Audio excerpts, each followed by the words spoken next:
The B-25 was considered to be one of the most successful medium bombers of World War II. The other plane that we got going on here is the Grumman TBM Avenger. This is a special night version of it. Here we go. The throttle is up. The TBM is on the move.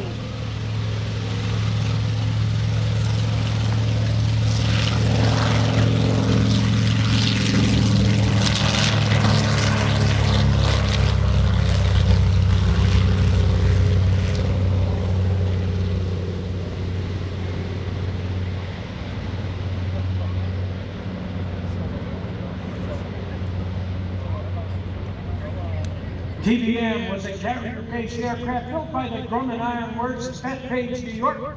Carried a 2,000-pound bomb or 4 500-pound bombs. I'm sorry, a 2,000-pound torpedo, as well as 4 500-pound bombs or depth charges. The TBM Avenger is credited with sinking the largest battleships in the world, the Yamato and its sister ship, the Mushai. Here comes the B-25.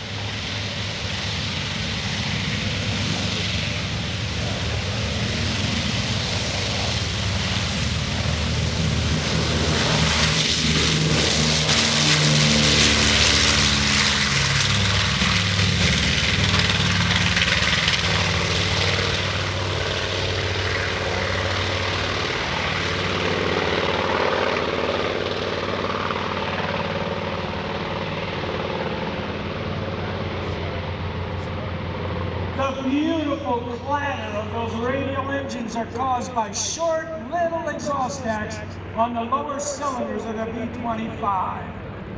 What a beautiful sound. And speaking of a beautiful sound, here's the TBM Avenger.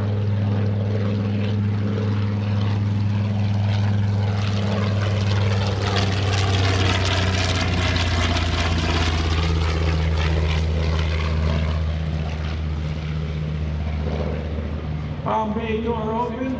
This is the same style aircraft that President Bush Sr. was flying in World War II when he was shot down out there in the Southern Pacific Ocean. I don't think he exactly had a good time. Coming around from the right, pilot Russ Strine and Tim O'Hara, yanking and banking. Here's the B-25.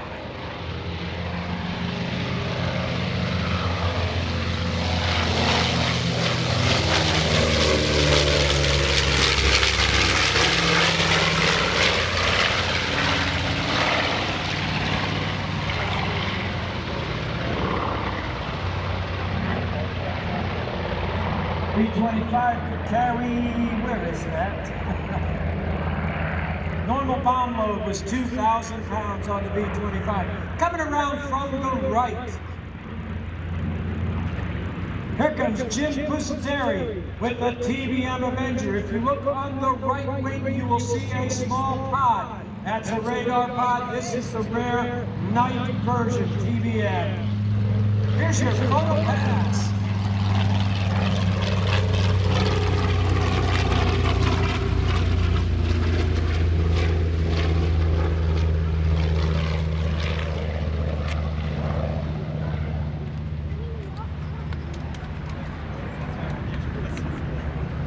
TBM had a top speed of 267 miles an hour and a range of 1,100 miles, a ceiling of 23,000 feet, and a crew of 3.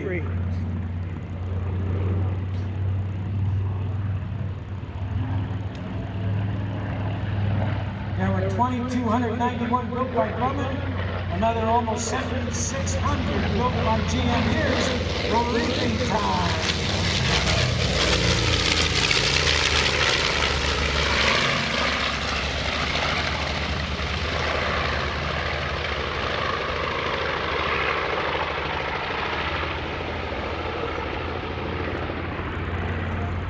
I love to hear the sound of those radial engines as the airplane is going away.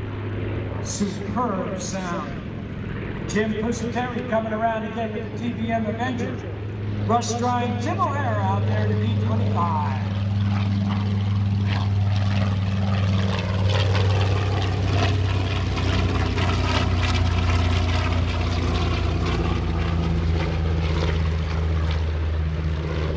These aircraft are courtesy of the Mid-Atlantic Air Museum out there in Reading, Pennsylvania. And right now, Mid-Atlantic Air Museum is in the process of restoring a P-61 Black Widow to flight status. Going to be the only one in the world flying. For more information about that aircraft and all the collection in the Mid-Atlantic Air Museum, please check out maam.org.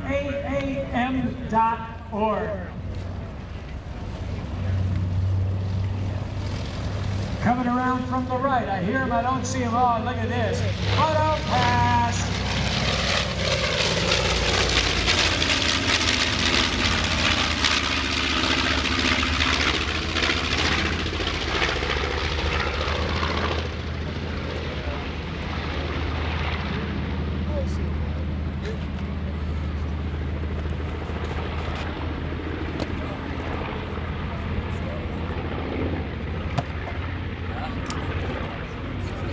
Jim Pusateri bringing the TBM Avenger. Now, if it was an M model, it was built by Grumman. If it was a TBF, it was built by General Motors. Yes, the same people that build cars. Bombay doors open.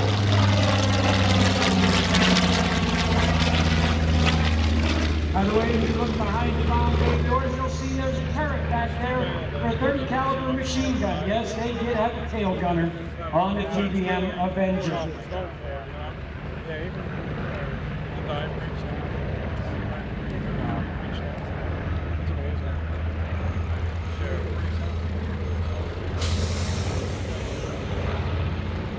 Coming in from the right, Russ Strine, Tim O'Hara, the North American B-25.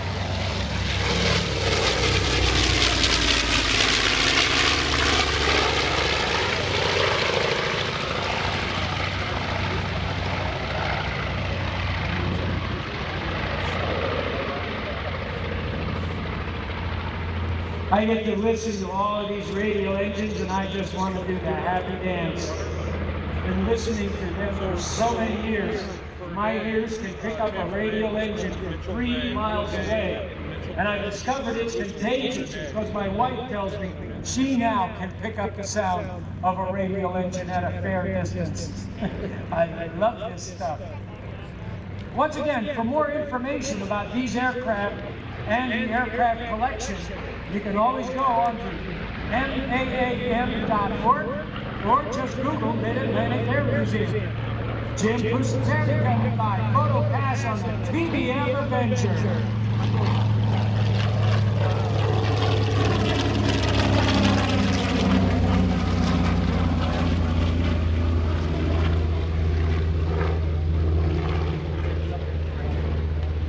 (1,900 horsepower in that TBM Avenger. If you happen to be on board a ship and you see one of these coming at you, I wonder what Japanese is for ruh-roh.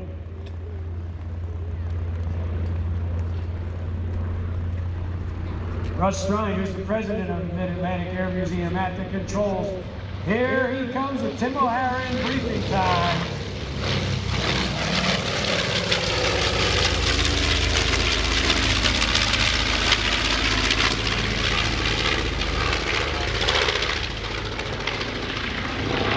This particular B-25 was also featured in several movies.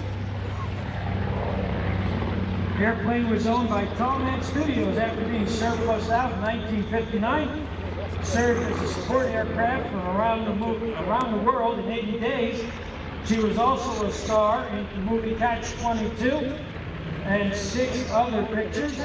The plane's last movie role was in the TV mini-series War and Remembrance. Mid-Atlantic Air Museum got the airplane back in 1981 and restored it completely in-house. Volunteers and staff of the Mid-Atlantic Air Museum brought her up to her award-winning status.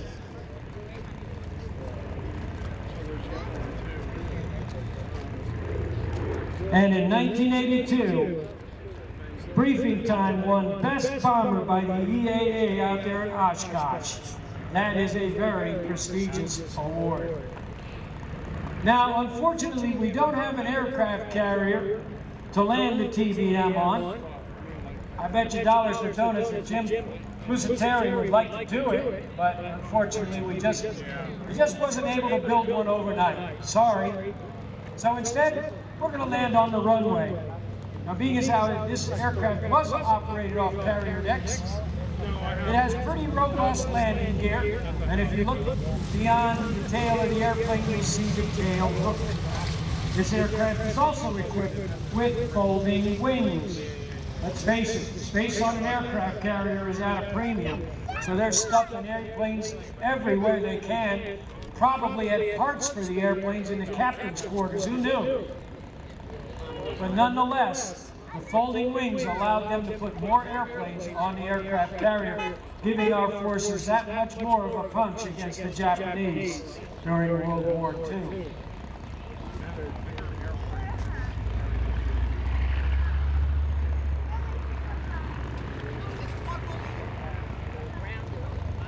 I'll tell you one thing, this is a big airplane. I think you almost need a ladder to get up in it and get out of it.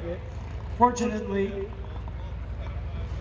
Grumman thought of that because they put steps in the side of the fuselage so that you can get up and down the airplane without needing any assistance. And somewhere out here off in the distance, it's briefing time. They're lining up for their landing in just a few minutes. We have Russ Strine, Tim O'Hara at the controls of that aircraft. The B-25, very loud. Here we go.